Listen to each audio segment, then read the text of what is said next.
Olá, pessoal, tudo bem? Sejam muito bem-vindos à nossa próxima aula do curso. Hoje a nossa aula ela tem um foco mais na política interna da China e nós temos uma convidada muito especial, que é a professora Isis Paris Maia, está aqui com a gente. Muito prazer em ter você aqui. Muito obrigada. A aula da professora vai ser sobre o combate à extrema pobreza na China. Então, eu vou falar um pouquinho para vocês sobre o currículo da professora e depois eu já passo a palavra, tá bom?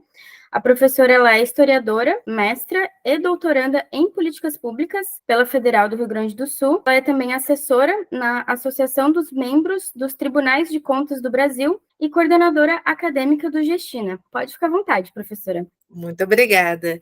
Então, a ideia de aula que eu pensei foi falar um pouco sobre o combate à pobreza na China, a pobreza extrema, falar sobre o que são essas políticas direcionadas, e espero fazer isso num tempo que seja interessante para todo mundo. Então, vamos lá. É um tema que me é muito caro, porque para mim é um dos grandes feitos da humanidade. Quem acompanha a história da China sabe que a China passou pelo século de humilhações, que foi o período que o país foi partilhado pelas potências estrangeiras, né? As ocidentais, imperialistas e também pelo Japão. E ao fim desse século, com a Revolução Chinesa, havia uma bandeira, que era a bandeira de uma tigela de arroz para cada chinês. Isso porque o país que passou mais de um século, né, um século de migrações, invadido, era um país pobre, 11º país mais pobre do mundo, e eles eram tão paupérrimos que a tigela de arroz conseguiu ser um lema, a promessa de uma tigela de arroz por dia para cada chinês. Nesse interim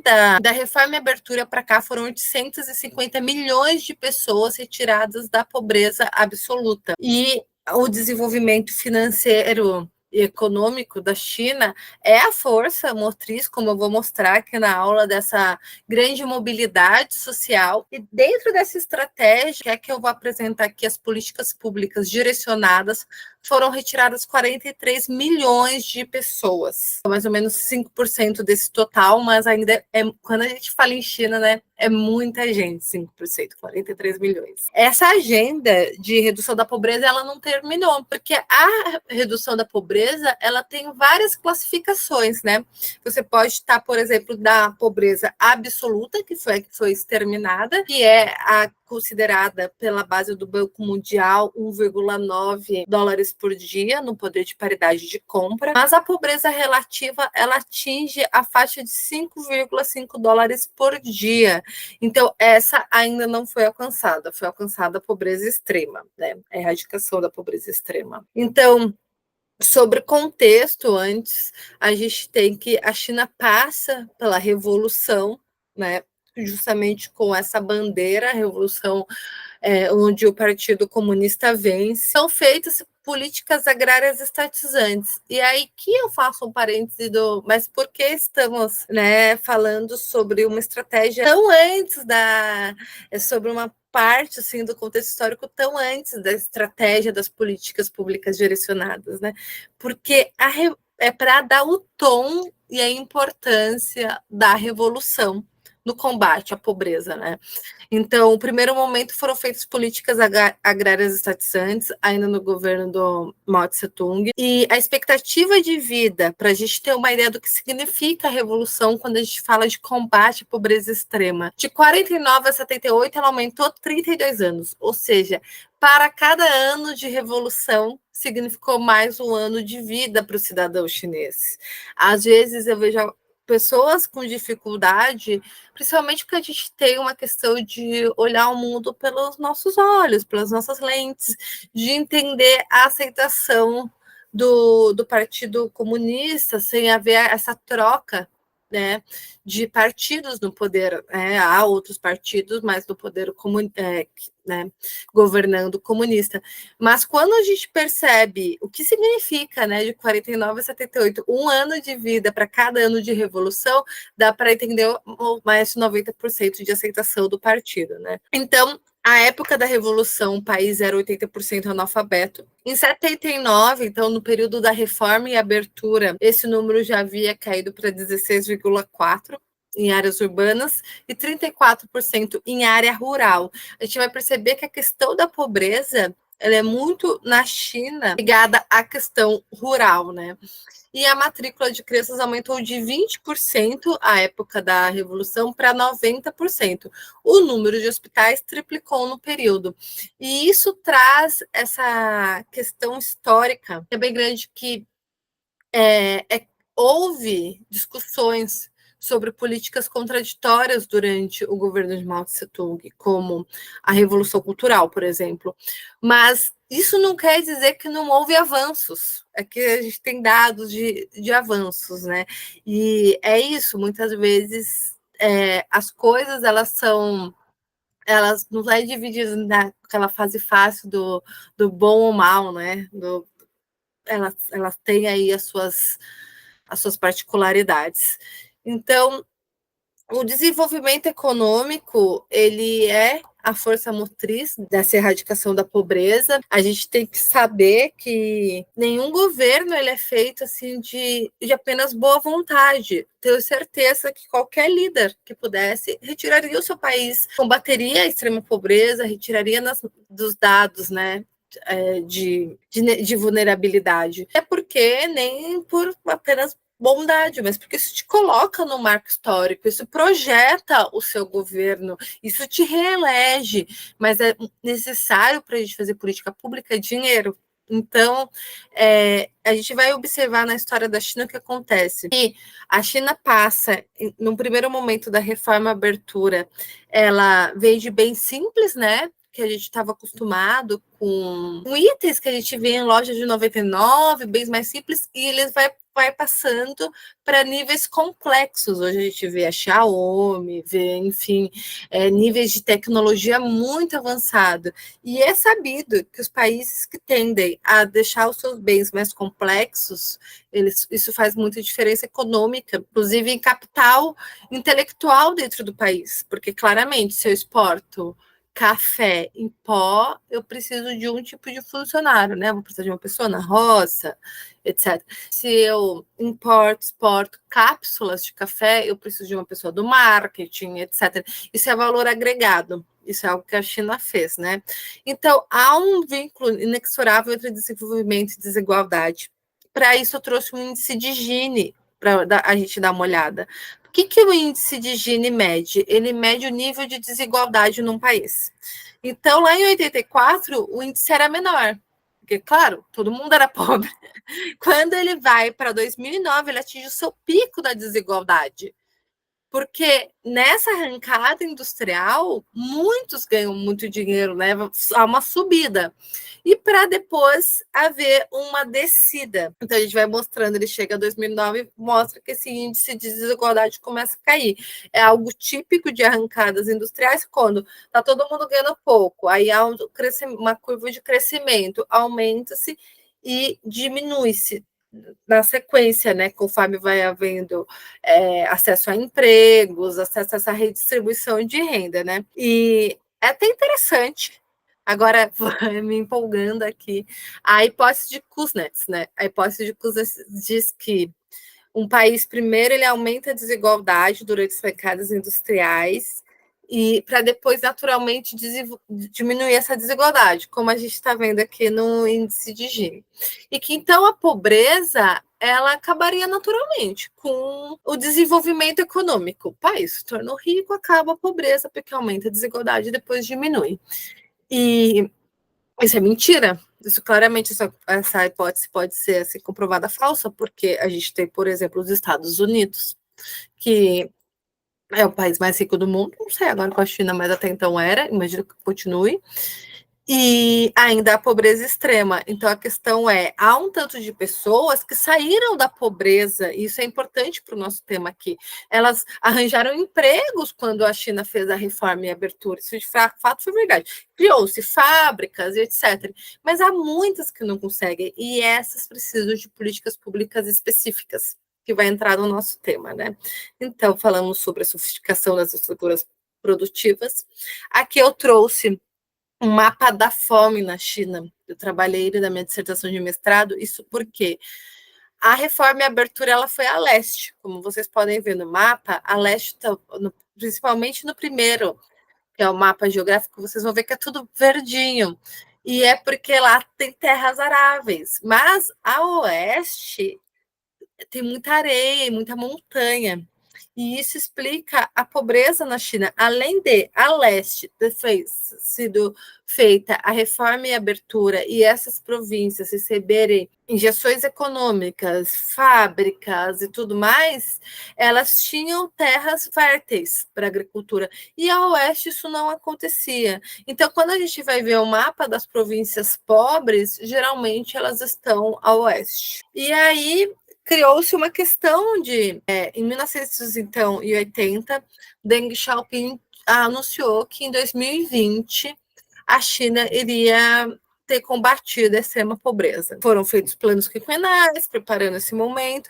O que acontece é que quando chegou em 2015, percebeu-se que haviam pessoas que elas não tinham saído da pobreza. E elas não tinham saído da pobreza nem pela arrancada industrial, da qual a gente acabou de conversar, o desenvolvimento econômico do país, e nem por políticas públicas tradicionais, como a gente tem aqui o Fome Zero, o Bolsa Família, elas existiam na China, mas ainda assim haviam pessoas que estavam em extrema pobreza. E havia um desafio, que era descobrir quem são essas pessoas, né? Por que que elas não saíram da extrema pobreza? Então, para mapear essas pessoas, foi feito uma iniciativa de Big Data, junto com a ONU, criou um índice de padrão de vida. A ONU utilizou dados do censo chinês e do Big Data a partir da Baidu, para mapear condições de fornecimento, considerando que a pobreza ela tem múltiplos fatores, né?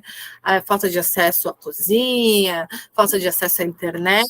Então, considerando os serviços públicos fornecidos, eles primeiro mapearam as províncias mais pobres e o que faltava em cada província. Então, nesse momento, a China tinha o primeiro mapeamento. Olha, exemplo, no Tibete falta muita cozinha interna, mas falta menos internet. Na verdade, 60% tem internet, tantos por cento não tem. Até para você conseguir utilizar os recursos fiscais, né, com mais efetividade. Bom, então, e no 18º Congresso Nacional, havia-se, então, a ideia de criar as políticas públicas direcionadas, e elas, o que elas têm como base? Elas têm como base averiguar a situação de cada família e entender o que está acontecendo com elas.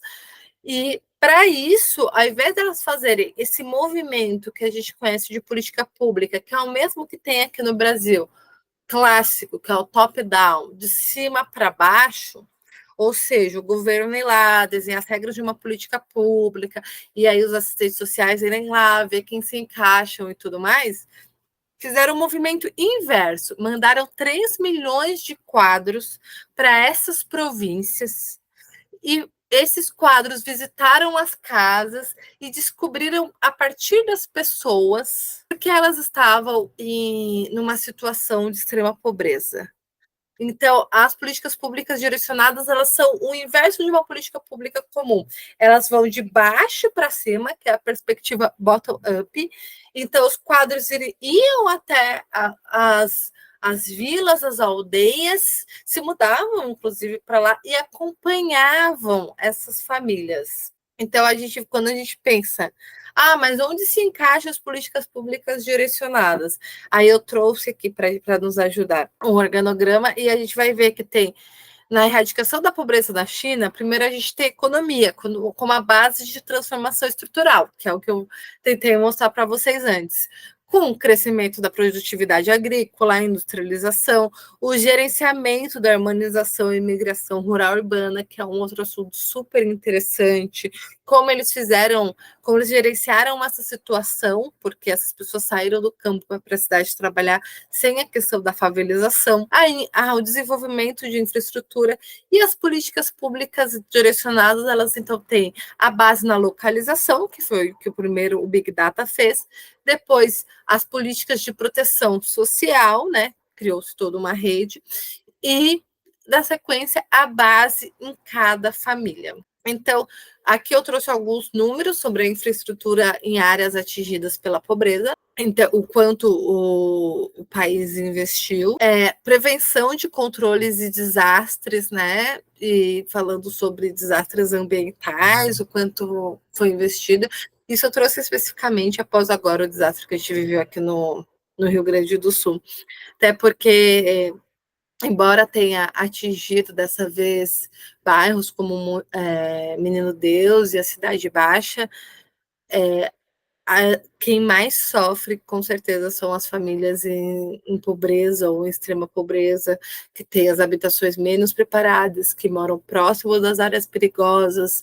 Então, na China houve esse investimento. E trago, então, que um estudo sobre os planos quinquenais, eles mostram que o 12º plano quinquenal, ele foca, então, na construção de uma rede de bem-estar, de estado de bem-estar, que a gente está falando aqui sobre hospitais, sobre escolas, e o 13º plano é o plano focado no combate à pobreza em si. É importante observar que o combate à pobreza ele estava anunciado para o ano de 2020 e que foi um ano de pandemia, ainda assim se manteve e foi cumprida a meta. Então eu mostro como o planejamento governamental ele apresenta os próximos passos de um país, né? Ele apresenta a direção. Às vezes aqui no Brasil a gente tem o PPA, e aí, muitas vezes, mas de que adianta um instrumento normativo?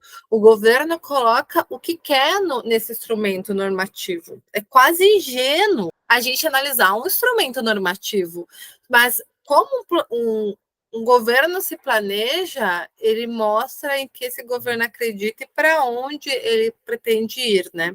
Então a gente vê que em 2012, 11 falava-se um tanto de pobreza, em 2012 haviam, assim, em 2011, assim, acho que foram 30 citações sobre a pobreza. 2011, não, desculpa, do 11º plano quinquenal, de 2006 a 2010.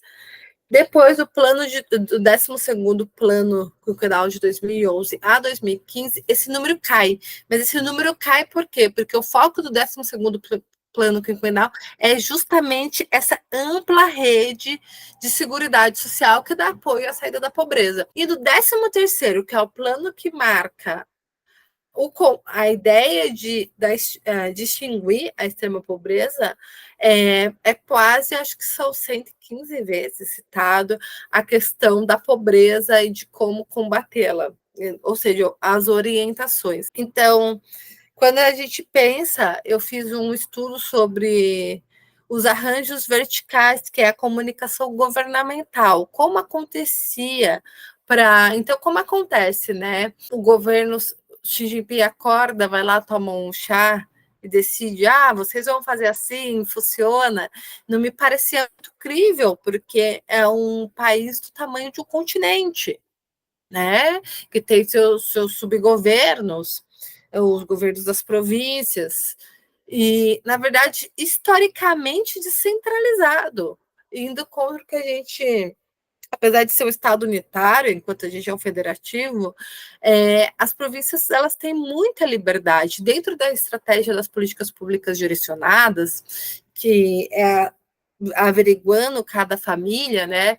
Qual era a questão, se a questão era, às vezes, era um jovem que ele era o único que trabalhava ali e ele não podia sair para estudar porque ele sustentava os avós. Às vezes é uma pessoa que não falava mandarim, não conseguia emprego. Então tinha que se ver qual era a questão para poder aplicar as políticas públicas direcionadas. E aí esses quadros do partido encaixavam as pessoas nas políticas públicas ou chegavam a criar políticas públicas para essas pessoas, o que necessitava de uma liberdade.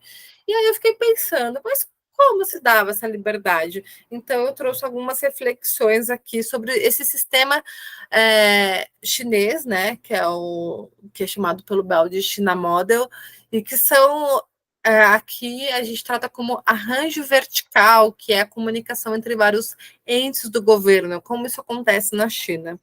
Então, há um sistema meritocrático de promoção de funcionários e quadros, e esse sistema, para você ser promovido, você precisa de resultados, ele é um instrumento de coação e de estímulo. Primeiro, porque você não continua na política se não der os resultados, né?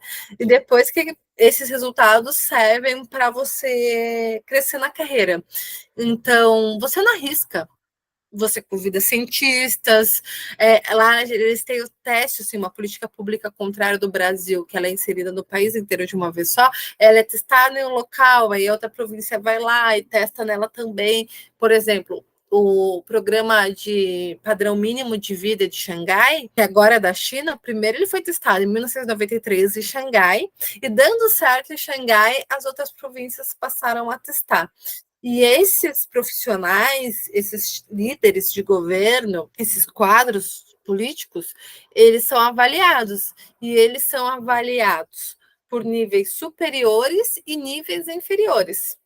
Então, essa relação do centro, que é o centro, quando eu me refiro aqui ao governo, né, central, e o governo local, tem essa centralização política. O que eu quero dizer por centralização política? A ideia política, a agenda de governo, ela vem do governo central, mas uma descentralização administrativa. Ou seja, o governo central diz: a nossa agenda é o combate à pobreza.